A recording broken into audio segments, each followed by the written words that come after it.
Halo semuanya, kali ini saya akan membahas kelanjutan sebuah alur cerita novel, dengan novel yang berjudul Kaisar Naga. Jangan lupa buat teman-teman untuk like, komen, subscribe and share ya.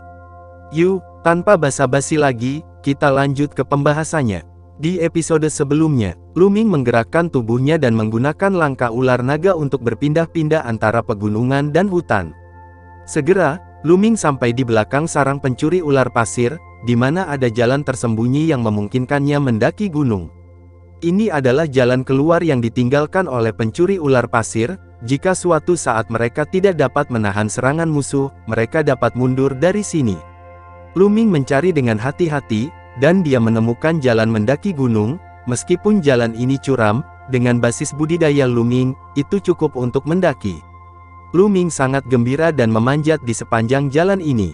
10 menit kemudian, Lu Ming tiba di puncak gunung. Pencuri ular pasir tampaknya berpikir bahwa tidak ada yang akan tahu tentang jalan ini, jadi dia merasa lega karena tidak ada yang menjaga daerah itu. Di puncak gunung, sangat sunyi, semua orang pasti pergi ke gunung depan untuk melawan keluarga Li. Menurut deskripsi Li Feng, Lu Ming menuju ke kamar tidur pemimpin pencuri ular pasir. Menurut Li Feng, pemimpin pencuri ular pasir menyembunyikan semua harta yang dijarah selama bertahun-tahun di bawah tempat tidur di kamar tidurnya. Jika bukan karena selir pemimpin pencuri ular pasir yang sering berpura-pura menjadi orang biasa untuk pergi ke kota Fenghuo untuk membeli sesuatu, dan berhubungan dengan Li Feng, itu tidak akan ada yang benar-benar tahu di mana harta karun pemimpin pencuri ular pasir disembunyikan. Setelah beberapa saat, Lu Ming datang ke kamar tidur pemimpin pencuri ular pasir. Setelah membuka lantai di bawah tempat tidur, Lu Ming menemukan 2 kotak besar dan sebuah kotak kecil. 2 kotak besar diisi dengan perak mengkilap, sedangkan kotak kecil diisi dengan tiket perak. Lu Ming sangat gembira, dia tidak punya waktu untuk menghitung semuanya, dan itu semua disimpan di kuil agung, dan kemudian terbang kembali di sepanjang jalan ke arah Lu Ming berasal. Setelah menuruni puncak gunung, Lu Ming tidak berhenti, tetapi menuju ke kota Fenghuo. Kali ini, terlepas dari apakah keluarga Li menang atau kalah, itu pasti akan kehilangan semua upaya mereka. Beberapa jam kemudian, Lu Ming kembali ke rumah Lu. Setelah kembali, dia menyapa Li Ping, lalu kembali ke kamarnya, memasuki kuil agung, dan buru-buru menghitungnya. Jumlah yang dihitung mengejutkan Lu Ming. Ada 100.000 tael uang perak, dan 2 kotak besar perak juga memiliki 30.000 tael. Tambahkan total 130.000 tael. Dapat dilihat bahwa selama bertahun-tahun, pencuri ular pasir telah merampok rumah, dan mereka telah merampok banyak harta, tetapi sekarang semuanya diambil oleh Lu Ming. Dengan uang ini, aku bisa membeli banyak pil naga harimau untuk berlatih. Lu Yao, di pertemuan keluarga Lu lebih dari sebulan, kamu tidak akan pernah bisa memimpin keluarga Lu, dan juga, aku akan mengambil kembali apa yang menjadi milikku, ucap Lu Ming. Lu Ming mengepalkan tinjunya erat-erat, matanya penuh pantang menyerah dan ketegasan. Setelah itu, Lu Ming meninggalkan kuil tertinggi dan menuju Fangxi di kota Fenghuo. Fangxi di kota Fenghuo adalah tempat paling makmur di kota Fenghuo, di mana terdapat berbagai toko. Misalnya, pil, toko senjata, toko bahan, dan lain-lain. Kafilah dari seluruh negeri datang dan pergi, dan populasinya tidak ada habisnya. Dalam perjalanan, Lu Ming membeli 1 set jubah hitam dan topi hitam, dan membungkus seluruh tubuhnya dengan topi dan jubah hitam. Kali ini, dia ingin membeli pil naga harimau dalam jumlah besar, dan identitasnya tidak boleh diketahui oleh orang lain. Aula pengobatan spiritual adalah toko terbesar untuk membeli dan menjual ramuan di kota Fenghuo, mencakup area seluas 10 hektar dan memiliki 4 lantai, yang sangat luas. Dikatakan bahwa Aula Lingyao memiliki latar belakang yang bagus, dan sekte pedang Suanyuan ada di belakangnya. Lu Ming berjalan ke aula ramuan, seorang gadis muda langsung menyapanya, dan berkata dengan senyum menawan, "Tamu saya, apa yang Anda butuhkan?" ucap gadis itu. Dia telah melihat banyak tamu aneh, jadi dia tidak memiliki masalah sedikit pun dengan Lu Ming Yanfei memakai jubah hitam dan topi aneh.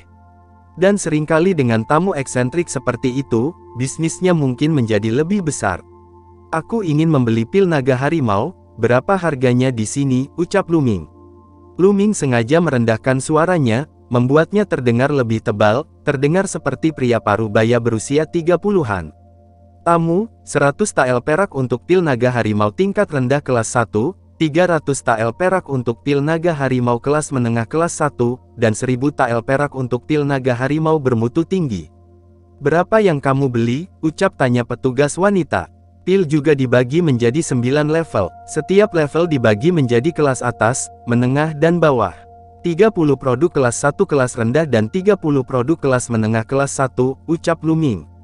Begitu banyak, petugas wanita itu terkejut, diikuti oleh ekstasi, dan sikapnya menjadi lebih hormat, dan berkata, petugas tamu, harga yang ingin Anda beli sudah melebihi 10.000 tael perak, Tuan akan mengambil alih secara pribadi. Tolong tunggu sebentar petugas tamu, saya akan melapor ke tuan aula kami, ucap petugas wanita itu. Setelah itu, petugas wanita berlari ke aula belakang.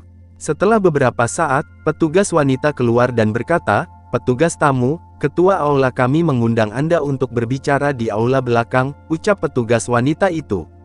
Luming mengangguk dan mengikuti petugas wanita ke aula belakang. Kemudian petugas wanita membantu Luming menuangkan teh dan mundur.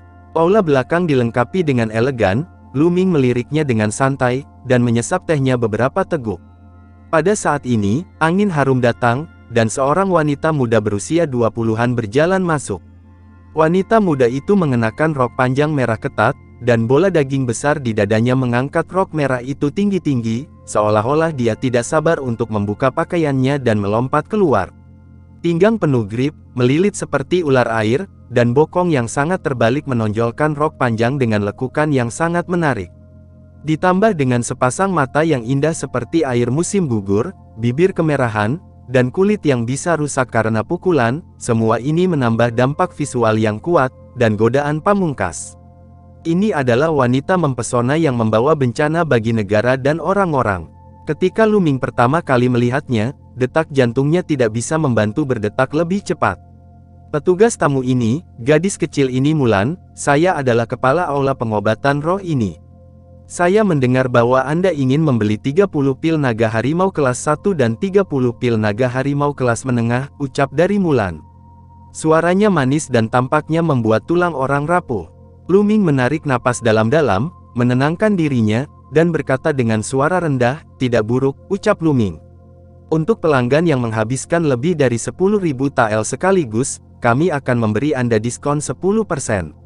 Jumlah total pil akan menambah hingga 12.000 tael perak. Setelah diskon 10%, itu akan menjadi 10.800, ucap Mulan berkata lembut, sepasang mata indah menyapu tubuh Luming. Terima kasih tuanmu, ucap Luming mengepalkan tinjunya. Setelah itu, Mulan bertepuk tangan, dan seorang gadis yang tampak seperti pelayan datang dengan 2 kotak, masing-masing berisi 30 pil naga harimau. Luming juga mengeluarkan 10.800 tael uang kertas perak dan menyerahkannya kepada Mulan. Tuanmu, aku akan pergi, ucap Luming. Setelah menerima pil naga harimau, Luming mengucapkan selamat tinggal pada Mulan.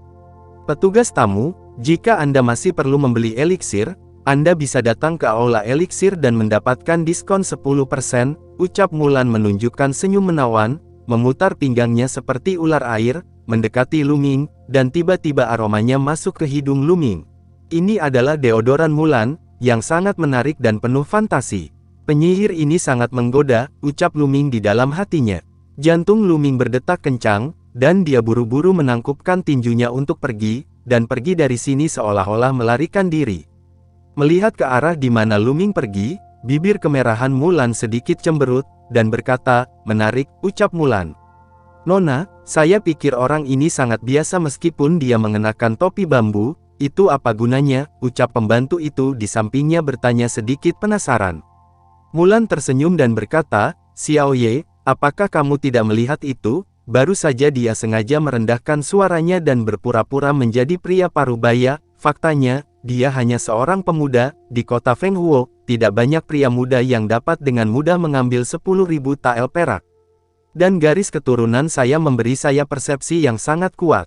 Baru saja, saya merasa bahwa garis keturunan orang ini sangat aneh, itu tampaknya mengandung kekuatan yang kuat, tetapi itu tidak lengkap, seolah-olah itu sedang tumbuh. Jadi, apakah itu sangat menarik, ucap Mulan. Nona, sangat menarik mendengar Anda mengatakan itu, ucap pelayan itu juga berkedip.